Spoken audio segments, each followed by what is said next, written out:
Fala pessoal, tudo bem? Tô meio ausente aí dos vídeos, trabalhando bastante. Tava fazendo uma integração aqui para um cliente e achei legal para compartilhar com vocês, tá?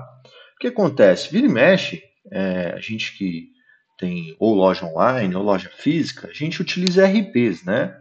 E a gente faz essa gestão de estoque e de outros dados também pelo nosso RP, né? E quando a gente precisa migrar de uma plataforma para outra, é sempre uma dor de cabeça, né? Principalmente para quem tem muitos produtos. Então a gente tem as formas de migrar aí, criando manualmente, a gente tem como criar via planilha, né? Exportando os dados do antigo RP, colocando no novo, né? E mapeando as colunas certinhas, né? Mas a gente também tem como fazer isso via API, né? Então a API é algo que ajuda bastante para a gente fazer isso. Nesse caso específico aqui, o cliente ele tinha uma necessidade que ele está saindo do RP que se chama SigCloud, eu até abri a API dele aqui, né? Um RP muito bom. E ele está indo para o List, que é o antigo Tiny, né? Inclusive na API deles eles ainda utilizam o endpoint como Tiny. Bom, então a gente precisava migrar esses produtos, são muitos produtos, né? São mais de 5 mil produtos aí para migrar, e a gente precisava fazer isso aí via API, beleza?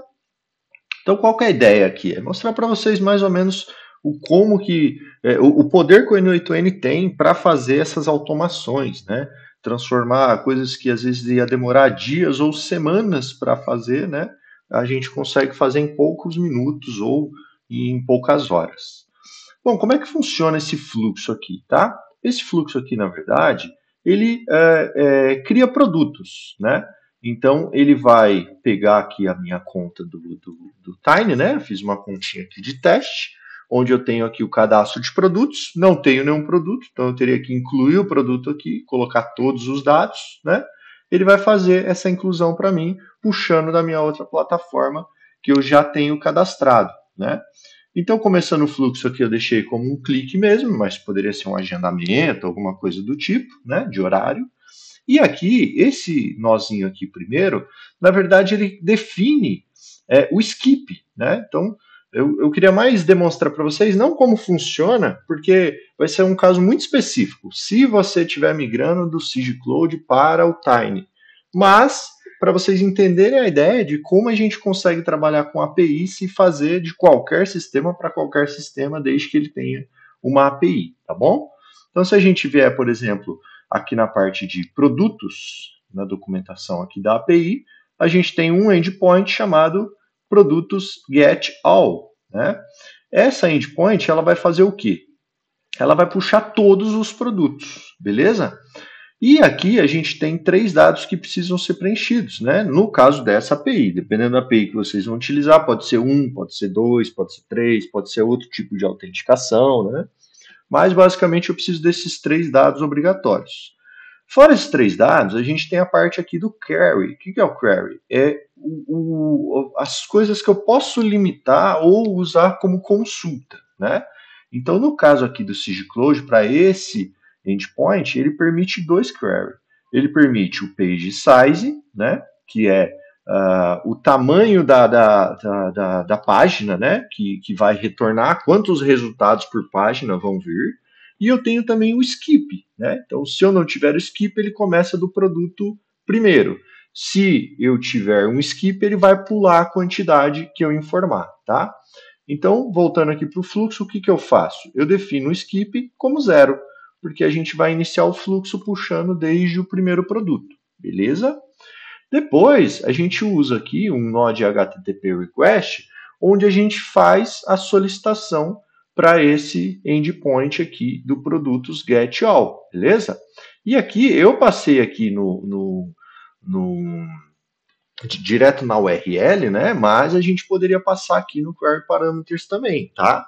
Então eu passei aqui o page size como 20, depois eu já explico por que eu tive que pôr 20, e o skip ele vai ser um dado dinâmico. Qual vai ser esse dado dinâmico? Vai ser o que ele receber aqui do skip. Então aqui ele está sem nada, porque eu não rodei o primeiro nó. Se eu rodar esse primeiro nó, ele já entregou o skip zero. né? Então, na hora que eu abrir esse nó aqui, agora sim ele já está aqui como skip 0.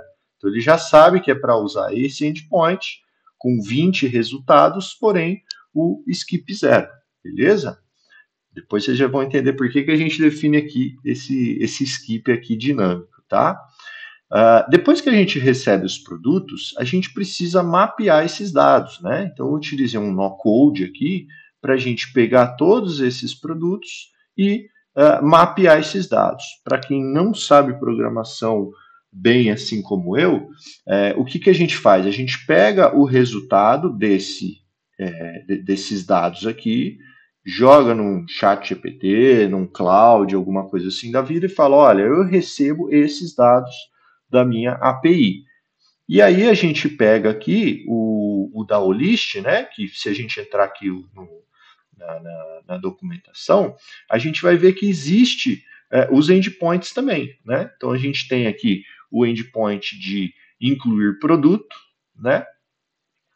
E aqui no endpoint de incluir produto, aqui embaixo a gente tem um exemplo de chamada da API. Então aparece aqui o exemplo de chamada da API e aqui aparece o exemplo dos parâmetros, né, que a gente vai mandar. Então, basicamente, a gente vai pegar o padrão aqui do SIG-Close, né? Deixa eu ver se tem um exemplinho aqui, ó. Que é esse exemplo aqui, tá?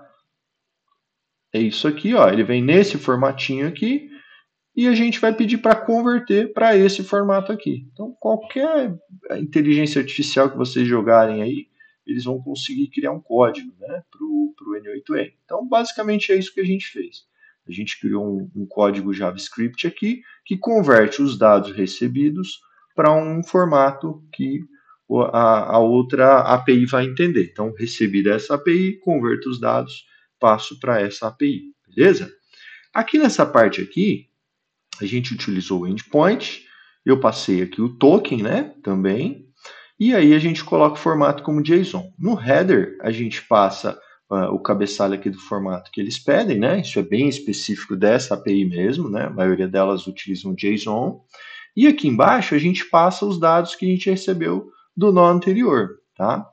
Até aqui, tranquilo, normal, quem já trabalhou com API sabe, né?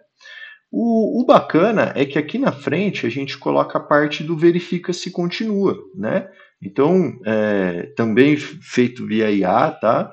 A gente basicamente faz o seguinte, né? A gente considera aí, a gente tem uma constante chamada skip atual, onde a gente vai pegar, né? E sempre utilizar esses 20, né? Porque o que acontece? A API do SIG-Cloud, ela tem como padrão 100 produtos, né? Então, se eu não colocar o page size, ele vai me retornar 100. Só que se eu tentar subir 100 direto aqui para o list, ele não vai subir, né? Ele tem um lote máximo de 20. Então, eu achei mais fácil, ao invés de puxar 100 e ir jogando 20 por 20, a gente já puxa 20, mapeia e joga 20. E assim por diante, tá?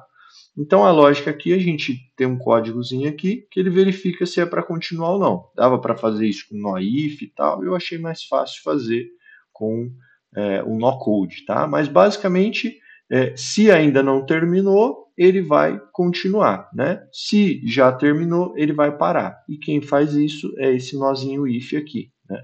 Então ele verifica se o JSON continuar é true, né? Que vai retornar nesse código. Se for true, ele passa para frente. E o bacana é que aqui a gente atualiza esse skip, né? Então a gente pega o novo skip aqui que foi gerado desse código aqui, né? E a gente passa o próximo skip. Então, o próximo skip que vai ser gerado aqui, ele vai ser multiplicando por 20, né? Então ele vai pegar aqui, no caso aqui a primeira vai ser a 0, né? Ele vai fazer, vai ser a 1, né? A página 1, e ele vai fazer vezes 20. Então ele sabe que na próxima aqui é para ele colocar um skip de 20. Na próxima girada, ele vai passar para 40 e assim por diante, beleza?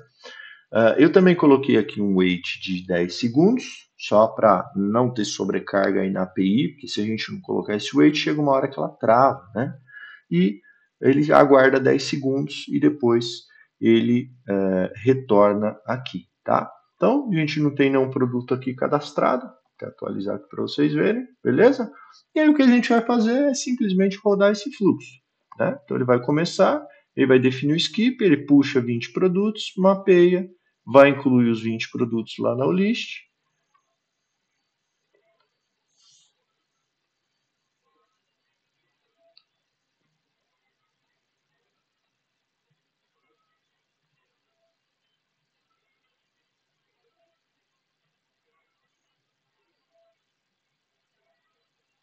Eles têm bastante produtos variáveis, tá? Com bastante variações. Então acaba demorando um pouquinho para subir para a API da Olist, tá? Mas se vocês tiverem produtos simples, né? Cadastros simples que não tem variações, geralmente ele roda bem mais rápido, tá? Então, além de ser vários produtos, esse cliente específico ele tem várias variações ainda, né? Então, se a gente vier aqui, provavelmente já criou alguns produtos, ó, já criou 19, terminou aqui o último já, agora ele vai aguardar os 10 segundos, né? Então, clicar aqui, já criou 20 produtos, ó. Ele vai vir aqui no wait, né? E vai voltar, ó. Puxou mais 20, agora a gente já tem 40 aqui, e vai atualizar mais 20 aqui também.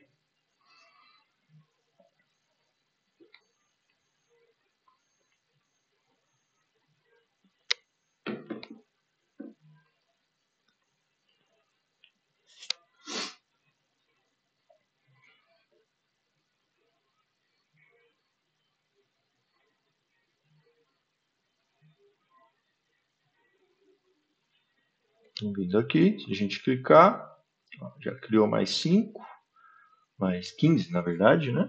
Está criando os outros 5.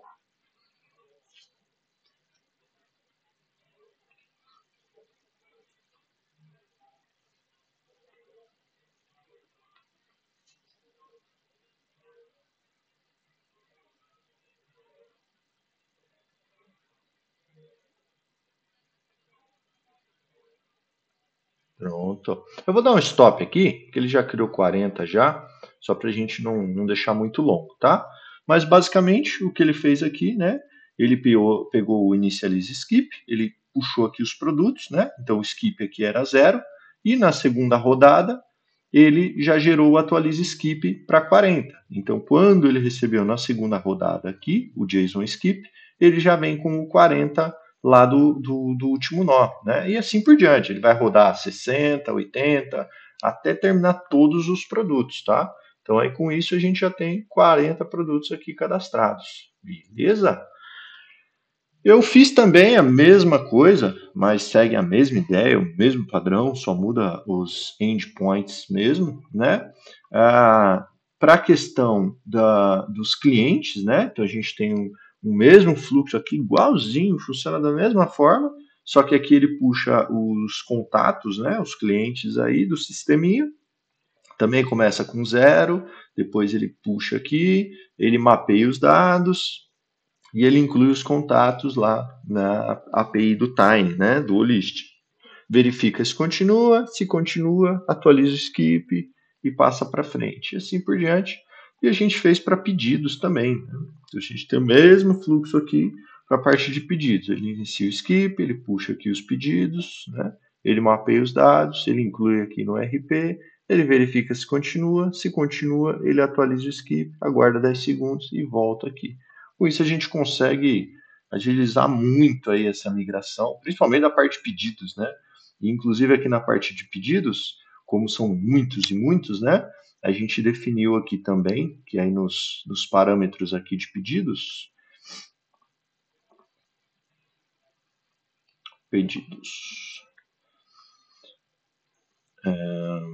puxar todos, não é essa aqui não, a gente está usando essa aqui, ó. Pedidos pesquisar.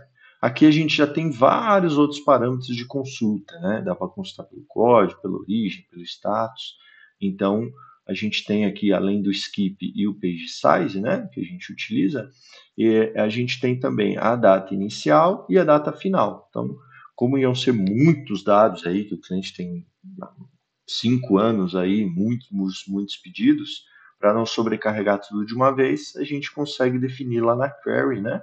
A data inicial e a data final. Então, no caso aqui, por exemplo, ele está puxando do começo do mês 7 até o final do mês 7 todos os pedidos. Mas a gente fez isso daí mudando aí dos meses por cada requisição, né? Beleza, galerinha? Só para compartilhar mesmo com vocês aí, para vocês que de repente ou tem um RP de vocês mesmos que precisa fazer essa migração de dados para outro RP, ou até mesmo de repente algum cliente precisa fazer isso, né? Para a gente fazer aquela rendia extra aí, coisa que é possível de fazer e não tão complicado aí, desde que a gente tenha a documentação das APIs que a gente está utilizando. Beleza? O vídeo de hoje é esse. Se vocês gostam de conteúdo desse tipo aí, não deixa de seguir aí o canal, se inscrever para a gente trazer mais conteúdos como esse, tá bom? Tamo junto, até a próxima.